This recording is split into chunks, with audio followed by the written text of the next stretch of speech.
go.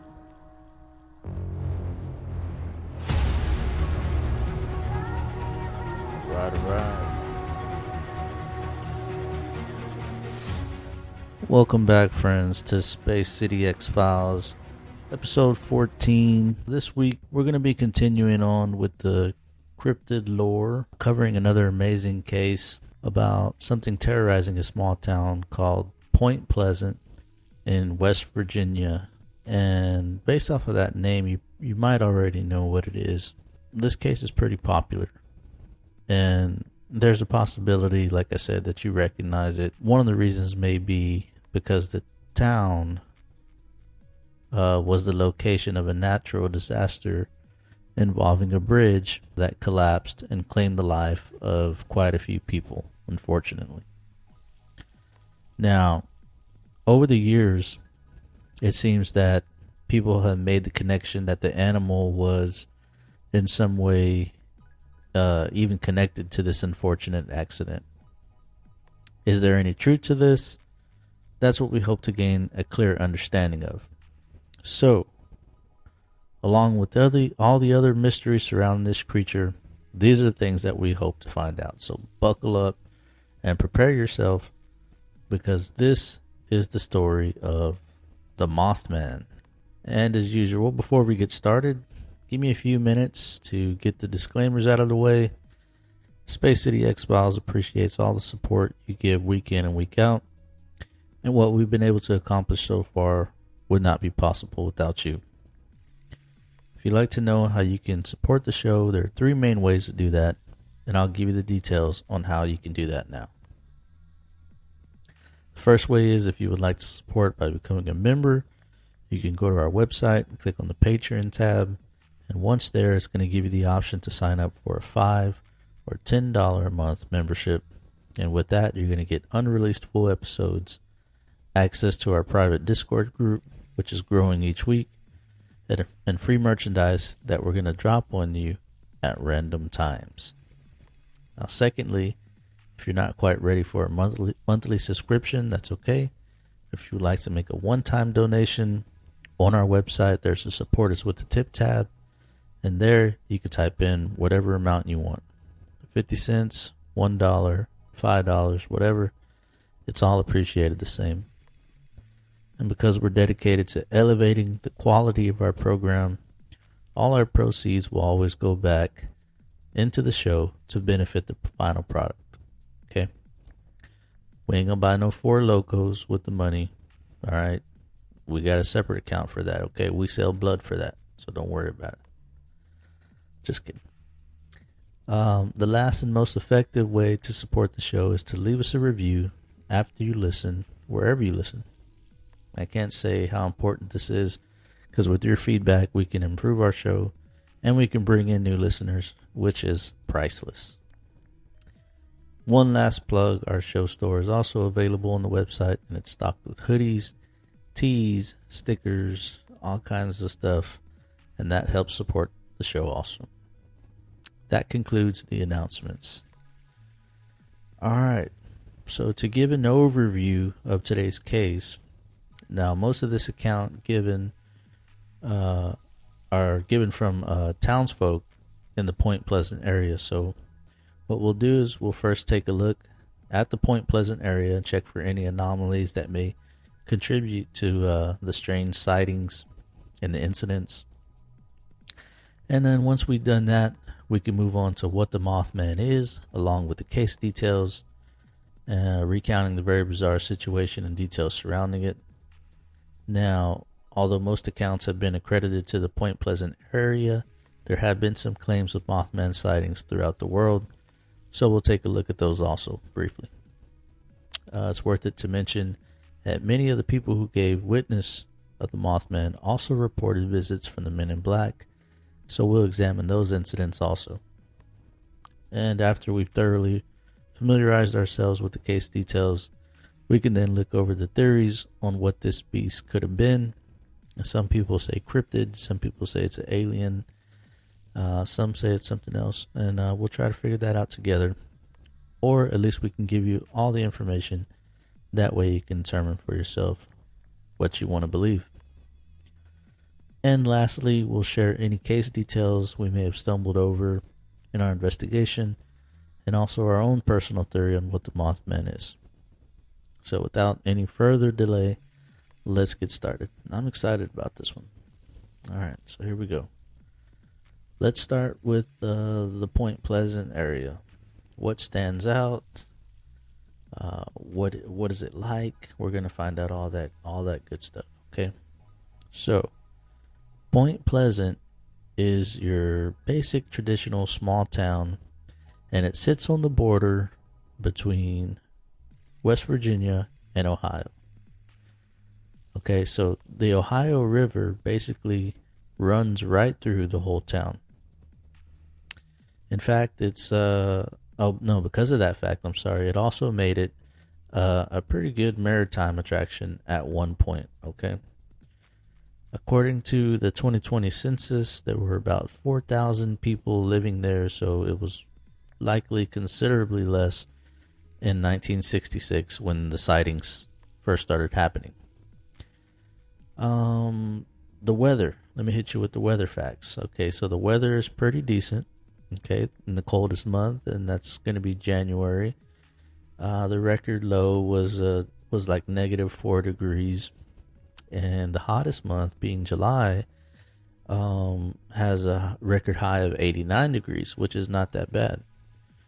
Okay, because when you live in Texas, you're going to be feeling shit like 110 degrees. Okay, so 89 degrees is not that bad for a record high, and precipitation says it's pretty common throughout the year, but it's spread out. Okay, so you're not gonna get months to where you're flooding away. Okay, this is even rain, so it's gonna rain an even amount throughout the year. And I'm telling you all this so you can get an idea of what it's like when these events were going on. Or, just in case, if you ever want to visit and check out the Mothman Museum, like me, this will give you, the idea of when's the best month to do that, okay? Alright, so that describes Point Pleasant as a town. Now let's hear about some of the local attractions. The first place you kind of have to mention is the old TNT storage silo north of town, and this is going to be the first place associated with the Mothman sighting. And it's even said to be his home for some reason. Why he's hanging around old military bunkers, I don't know. Maybe there's some kind of secret shelter underground, something like that. Truth is, I don't think the place holds any significance to the Mothman. It's likely the buildings held some mystery before this went down, and when the person claims they saw the Mothman there, they decided to make the connection between the two. So, apparently this place was used as like a ammunition factory while World War II was going on, and it said that they produced large amounts of TNT there daily, and this happened to be where they stored it. It's actually available for visits now as part of the whole Mothman tour experience, but I have to say proceed at your own risk, because it said that it still contains some unexploded TNT. In fact, not too long ago, a hidden payload of TNT was discovered, and when they tried to see if it was possible to move, it exploded. I don't think anybody was hurt, but it did blow up. So, yeah. I'm going to check it out when I go there, though. I don't care. I'm going to take my chances. The second place of significance, and this one is just probably one of my personal points of interest, is the Mothman Museum. Now, as far as I know, nothing went down there, but the place looks really cool. And they even have like a annual festival for Mothman there, so I'd like to check it out whenever that's going on. But even though nothing went down there, I'm pretty sure that there's locals there who can still give you all the information and probably tell you some things that, you wouldn't find in somebody's book, And so another point of significance would be the Silver Bridge. Now, from November of 1966 to December of 1967, there were many reports of the Mothman in the area.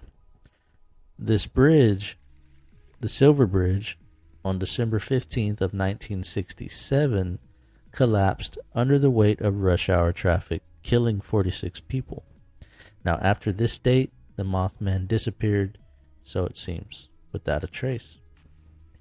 Now, in the book, and later on a movie adaptation titled The Mothman Prophecies, the author, a man named John Keeling, theorized the connection of the Mothman sighting to this tragic event.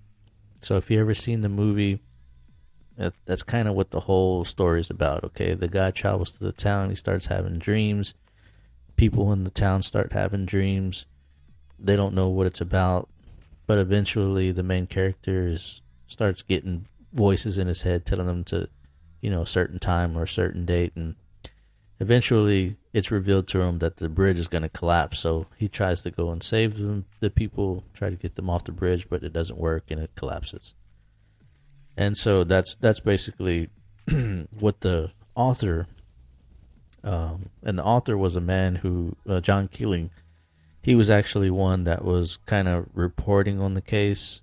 That's where he learned from it. When he learned the things were going on in Point Pleasant, he traveled there with an associate of his, and they started doing their investigations, and then he turned it into a book and then a movie. So that's his whole, I guess, contribute to the whole Mothman deal. But so for some reason it's claimed that the Mothman was actually there to warn about some impending doom, just like in the movie, right? That's what we're talking about. How true that is, well, I mean, there's really no way to know for sure, but what we can say is that he's not alone, and that we're talking about John Keeling. John Keeling's not alone in the theory that the Mothman and the bridge and the warnings were all tied in together. So it seems that in the case of, I don't know if you ever heard of the Chernobyl incident, in the case of the I-35 bridge collapse, in the case of the swine flu outbreak in Mexico, and even in the 9/11 attacks on the Twin Towers, the Mothman sightings have been reported in the days leading up or at the time the accident happened. Could this be a large-scale coincidence? We're going to dive into that later on in the story, but let's just continue with this portion of it first, okay? One other quick little fact about Point Pleasant that could be of importance to the case. In times long before Mothman, long before modern Point Pleasant, the area was inhabited by the Shawnee people, who kind of coexisted with the Americans to some extent. One of the main people who kept tensions at bay was a Shawnee chief named Chief Cornstalk. So, to keep it short, because we're going to go in depth about this in the theories portion, the chief was pretty much lied to, backstabbed, and then he was murdered unjustly by some angry American soldiers, and this gave way to the curse of Chief Cornstalk. So there's lots of interesting little things that tie into this Mothman case. It's not as cut and dry as it appears to be, or even as the movie may depict it. There's a lot of little interesting little details, okay? And I'm not going to go into much detail right now because we're gonna look at them later. But I just wanted to give you a brief rundown of them now. And so, because of these little things, I can't wait to go and see the place in person. I can't wait to check out that festival and see all these other little things. I might not want to leave. Point Pleasant may become my new home. Who knows? Now that we went over the basics, what we can do now is we can focus on Mothman for a bit, okay? Now, what we're going to do is we're going to look at his physical characteristics. We're going to look at what it said that he did. We're going to look at the testimonies, dive into all the case details. And so let's do this now, okay? So let's start with first, what is the Mothman? And so in the descriptions of those who have laid eyes on the beast, they all pretty much give a consistent account of what it looks like, okay? And they say that it's a huge bird-like man with a wingspan of about 10 feet, okay? It's been reported. Now, Mothman has been said to have the torso and legs of a man and is even kind of buff, according to Linda Scarberry. And we're going to get into her account shortly, but supposedly he's got the lower torso part of a human. The creature has been said to stand anywhere from 7 to 10 feet tall. But strangely, as far as the face, no one could ever really describe what it looked like. I think it's because they were too paralyzed by the eyes. People said the eyes were like huge red glowing eyes, okay? And here's an interesting point about its features, all right? So some people have attributed the wings and torso as having a white color. Some people have said white. I've heard gray. I've heard a couple of different, colors mentioned with the bottom torso or the wing area. Okay. Yet most of the artist depictions, like what you see on the internet or what you see in books or in the newspapers, the creature is just looking like all black. Like black face, like black body, black wings. The only thing that's noticeable is the red eyes, okay? And that's interesting. And so what this tells me is that maybe there is something about the creature's gaze that hypnotizes people, okay? And perhaps that's the way he communicates. Like if you stare into his eyes, it may give him the ability to communicate like telepathically or something. And I say this because the only ones who have been able to declare something other than the red eyes, in particular another color associated with the beast, are the ones whose encounter was quick, like meaning it just sped by them. And all they noticed was the size of the wings and the body. Okay, so, and after that, they didn't stick around long enough to see anything else. So they didn't have time to stare into his eyes, So this may give them the ability to remember something else about it other than the color of the eyes. Another thing that we learned through these accounts are the sound the creature makes. So the sound the creature made was an eardrum bursting screech that can be heard from hundreds of feet away. Now, it's important to note that nobody ever claimed to have been hurt by the Mothman, okay? There were a few claims that animals were killed, but no one could ever find the bodies, so it was more like they disappeared. You can't really say that their deaths were attributed to them. No, mainly the Mothman would just scare the shit out of people, basically. So, now that you have a picture in your head of this thing, let's look at the encounter reports of people having run-ins with the Mothman, okay? And so the very first sighting would come from a group of youngsters out looking for some adventure and maybe more. Wink, wink. Roger and Linda Scarberry and Steve and Mary Millette were palling around, that old TNT silo storage area I mentioned earlier. Apparently back in those days, there was also an abandoned power plant there. Now, if you look it up now on Google Maps, all you're going to see is like a parks and wildlife area. But apparently at one time there was a abandoned power plant there also. Now, I don't know. I mean, it's kind of a strange place to be hanging around. You know what I mean? But hey, I mean, if you live out in the country or a small town, you got to find something to do, right? So the foursome is hanging out, trying to get something weird going when weird finds them.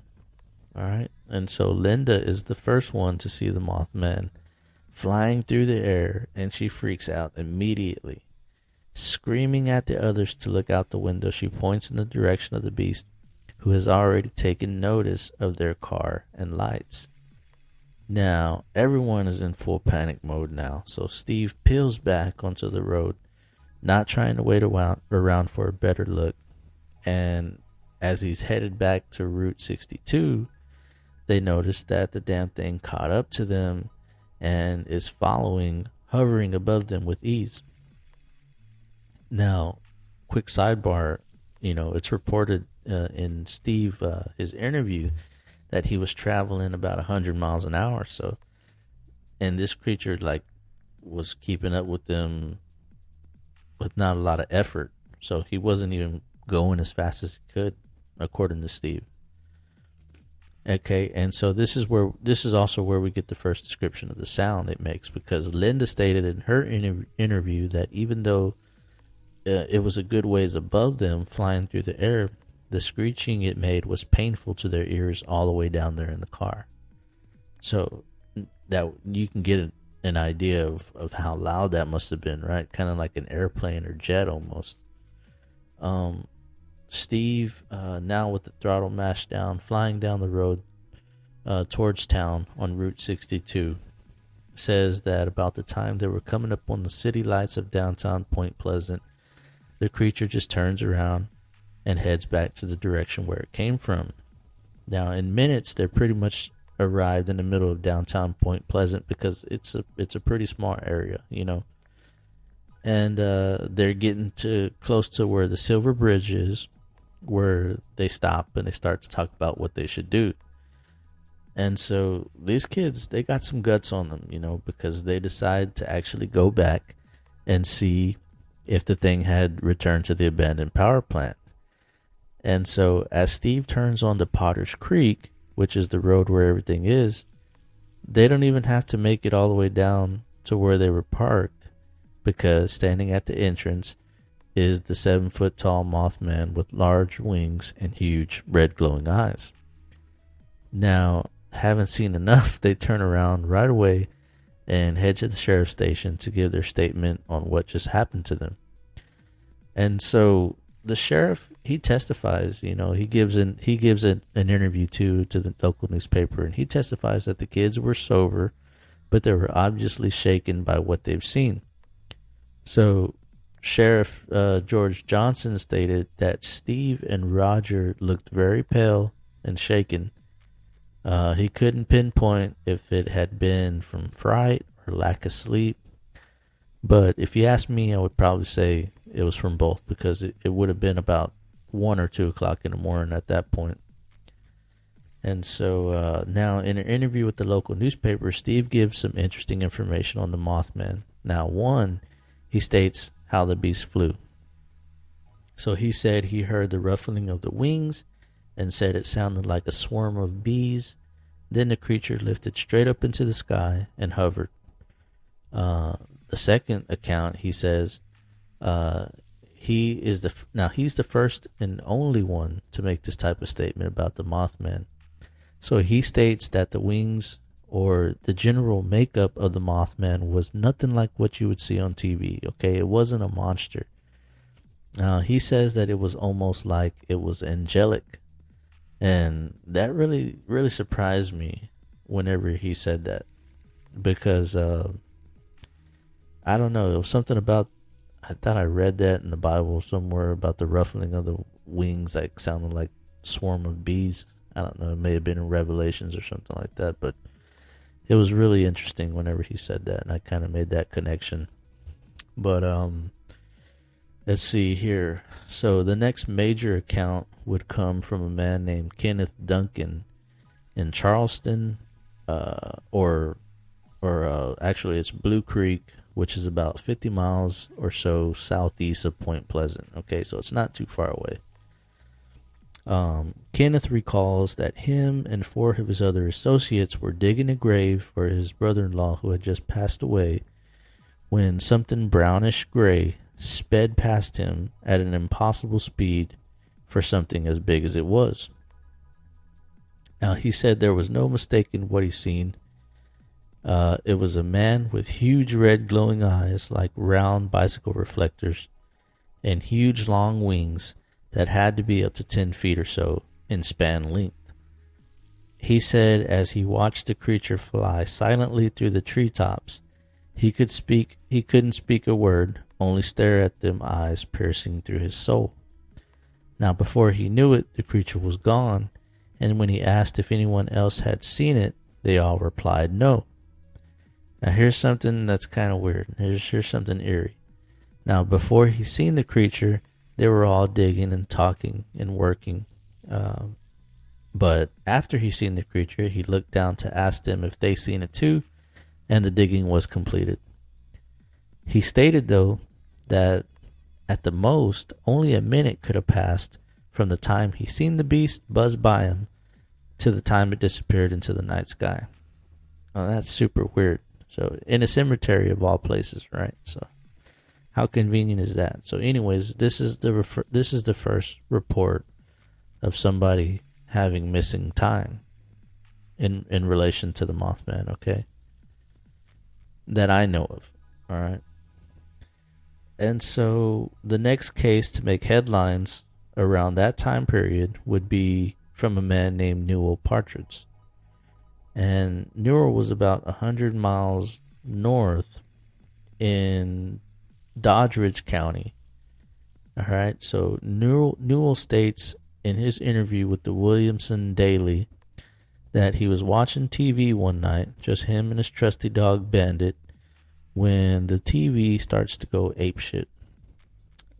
If this wasn't pain enough, old Bandit starts having himself a little conniption, and he's barking and he's jumping at the front door, and Newell's like, what the fuck is going on? So he grabs his flashlight and he walks outside, and as soon as he opens up the door, old Bandit bolts out and is barking his balls off, running towards the barn.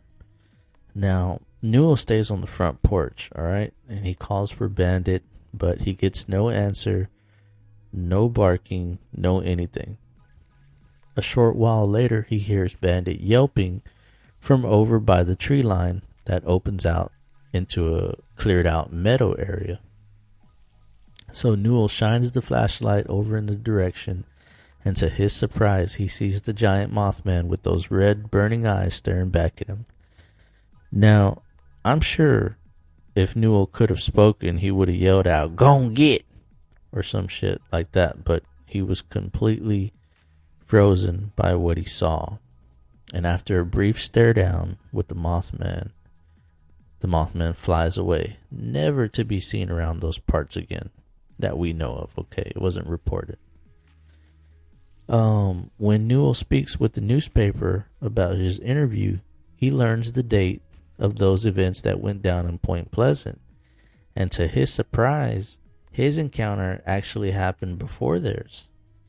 And so this is kind of interesting. So what it appears like is that it appears that Mothman came from north and moved south, because it would have been Newell 100 miles north of Point Pleasant, and then after Newell it would have came to Point Pleasant, and after Point Pleasant then it would have went to Charleston.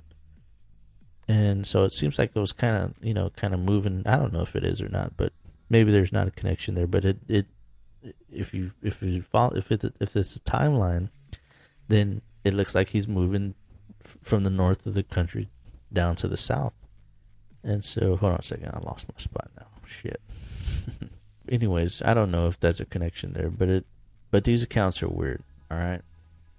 And one of the things to keep in mind, too, is that back in those days, when you gave an account to the newspaper, and I actually seen this. I looked up the old newspapers from the 60s, and I actually seen where they put Steve and Roger and their wives' information in the paper. They put your name, they put the town you live in, and they actually put your physical address too to your house.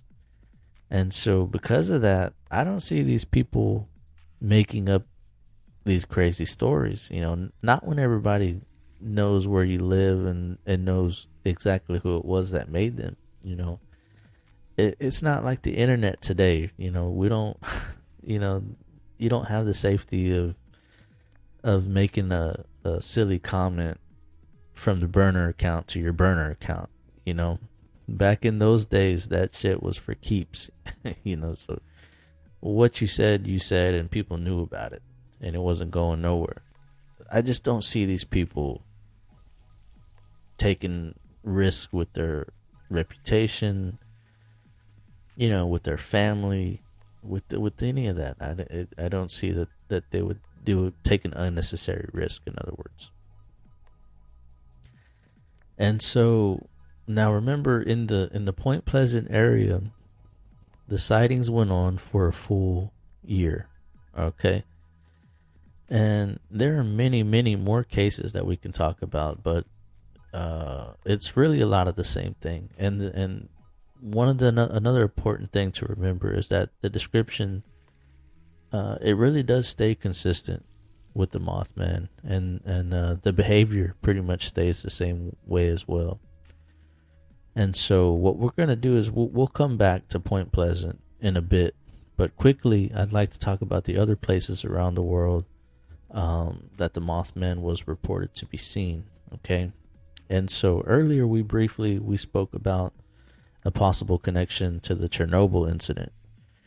And so if you're not familiar what Chernobyl was, on April 26th, 1986, in the Soviet Union, one of the world's worst nuclear disasters occurred when an explosion took place during a routine systems test of reactor number 4 at the Chernobyl nuclear plant. The nearby town of Pripyat served as a base for first responders, but was later evacuated due to the presence of harmful radiation. It was reported by some that days leading up to the incident, people were seeing some large winged creature in the sky, and it even made the news once or twice. Now, afterwards, in the town of Pripyat, first responders and other personnel also stated that there was something unexplainable hanging around, flying through the sky at impossible speeds. Now, they nicknamed the creature in their country Blackbird of Chernobyl. Could this have been Mothman trying to warn those at the reactor, and then also warn the first responders who would later become contaminated by the radiation afterwards? Here's another interesting case. In 1978, a group of miners in Freiburg, Germany, came face to face with an object blocking the entrance to the mine. They said that it appeared to be headless, but it had glowing red eyes on its chest. Now, initially they believed it to be like a man wearing a trench coat that was kind of hunched over, but they soon realized that there was a set of enormous black wings that had spread out behind it. Now, the miners remained at the entrance, dumbfounded and staring at the creature, until the creature let out a spine-tingling screech that caused them to retreat outside. Now, the men witnessed a seismic rumble and a dust plume shooting from the mine as it collapsed an hour later. Most of the men would have perished if they arrived at their station in the mine as usual. They believe the Freiburg Shrieker may have saved their lives. Now, again, this is awfully similar to Point Pleasant, and I think we know how. And if you don't, here's how. As same with the case of the I-35 bridge collapse, and as we talked about earlier, people reported seeing the large winged creature at night, either sitting or flying around the bridge, and especially the Silver Bridge, and the surrounding area. People reported strange electrical interferences as well, and all these occurrences happened then after the bridge collapsed in December of 1968, and then all the sightings just stopped completely. I mean, some would say that's too much of a coincidence. Um, this is also where people start to think that, well, if it's not a coincidence, then this is likely that it's not your typical cryptid that we're talking about in this case, okay? And I think they come to that determination because cryptids tend to have less sightings. You know, they kind of like to stay out of the limelight. And from what we know, they aren't out saving the day or trying to warn people of impending doom. And I say that we know of, okay, because we don't really know what they do. So people started to speculate that the Mothman was either of extraterrestrial origin or even possibly interterrestrial origin, meaning it could be from Earth, only from another dimension where mythical creatures like itself exist.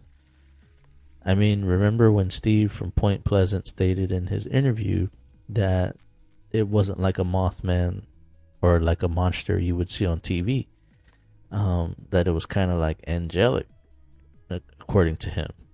I mean, no one actually knows what an angel looks like. Maybe this is it.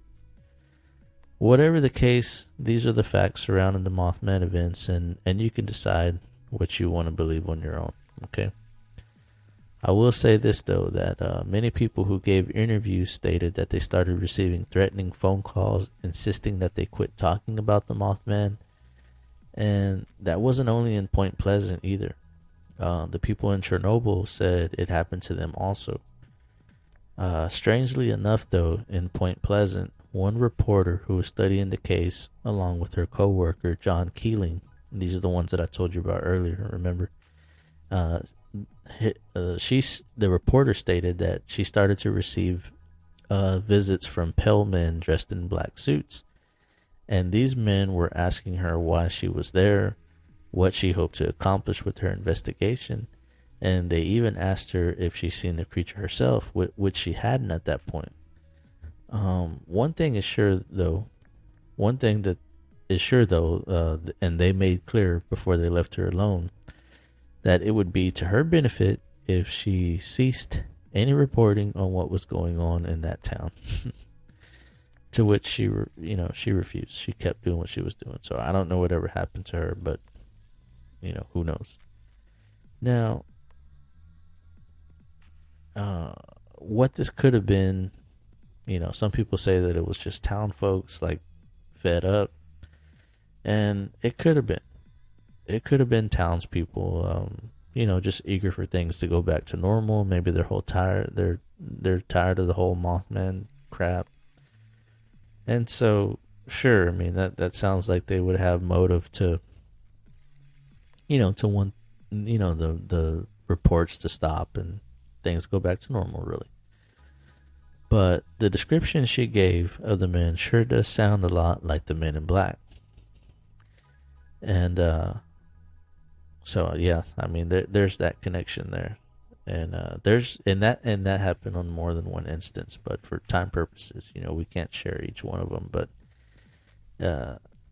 I'm gonna put some links in the show notes and of some other cases, and I recommend that you check them out because a lot of people did get some threatening phone calls and they got those visits from those pale guys in the black suits.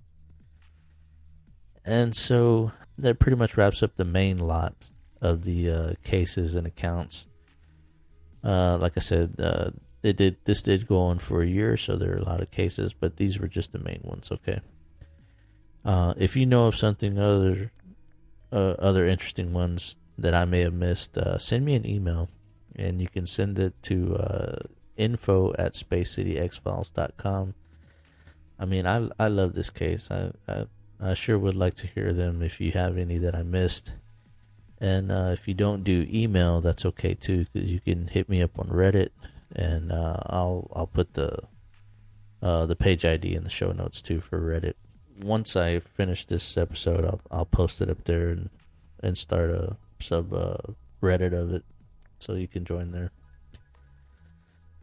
All right, so right now, what we have arrived at, we've come to that part of the show where we wrap things up with the theories about what this case is believed to be.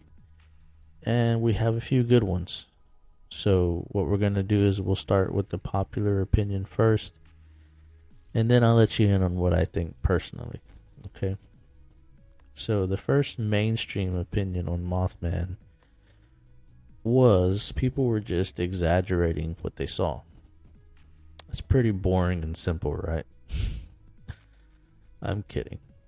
But yeah, I mean, the thought is people were under the impression they were seeing something extraordinary, but in reality, it was really something called the sandhill crane.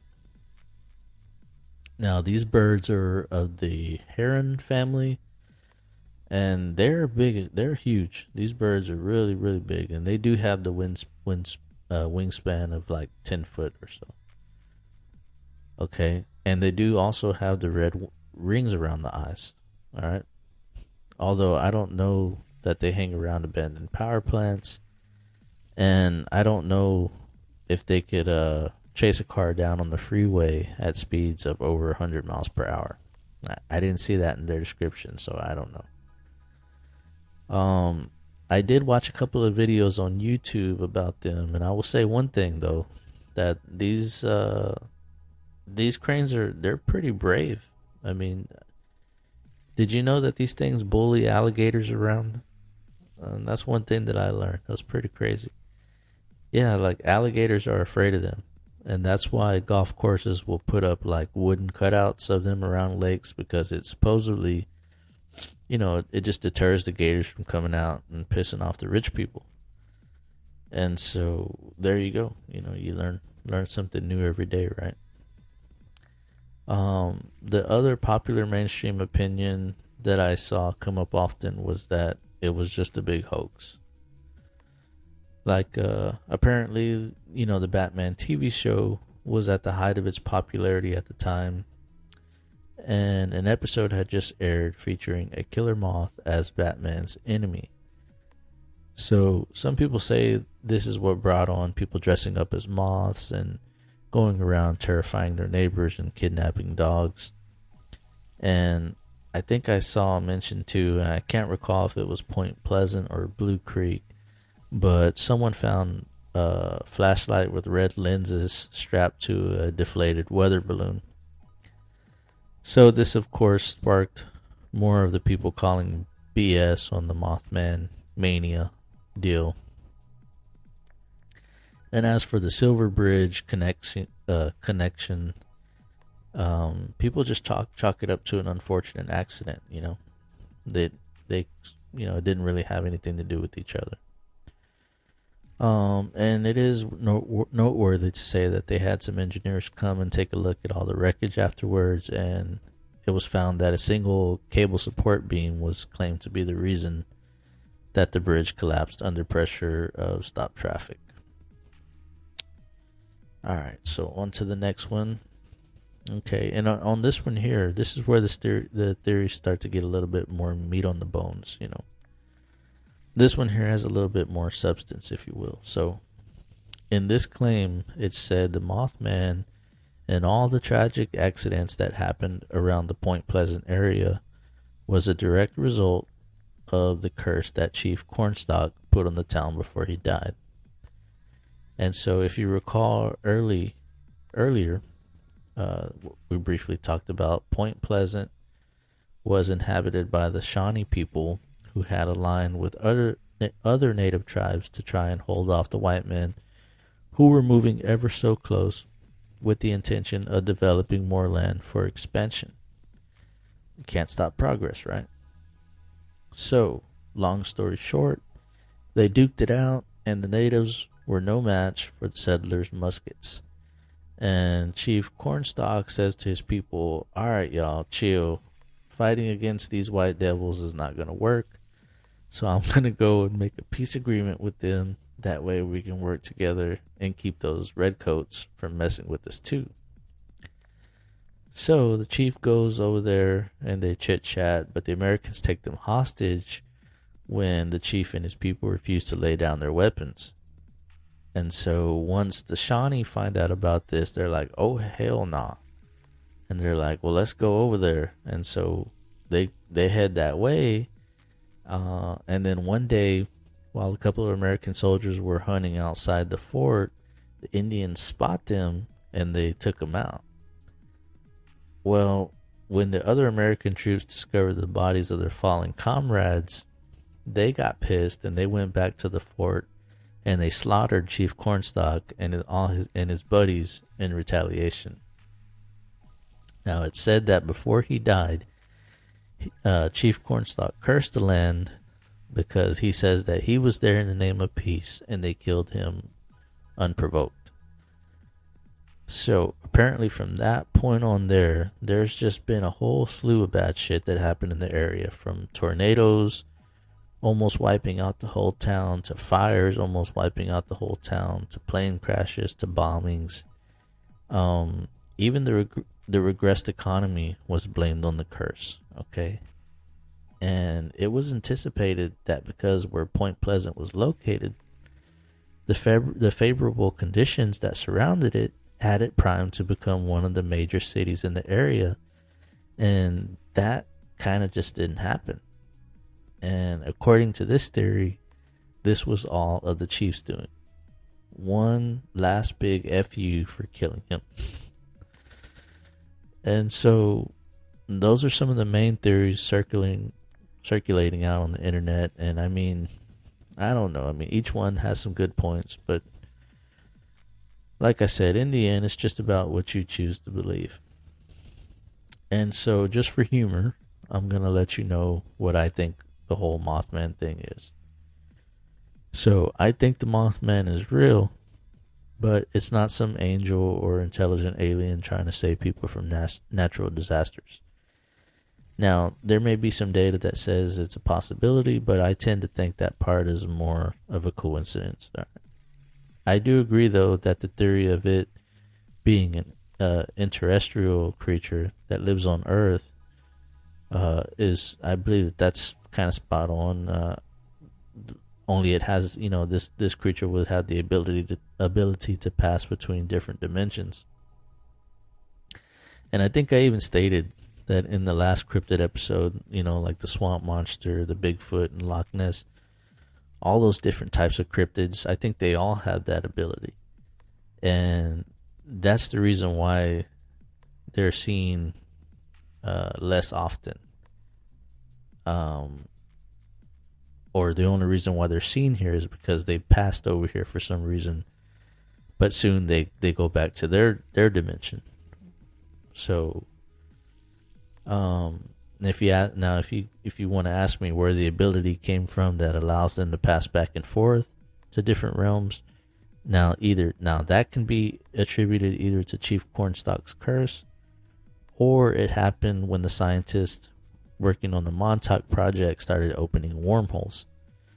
So if you ever listen to the Montauk project, on that episode, you'll see that at one point they start using the chair to open portals, and one guy actually materializes a monster from a different dimension into their realm, and it kind of wreaks havoc over there for a while until they find a way to get rid of it.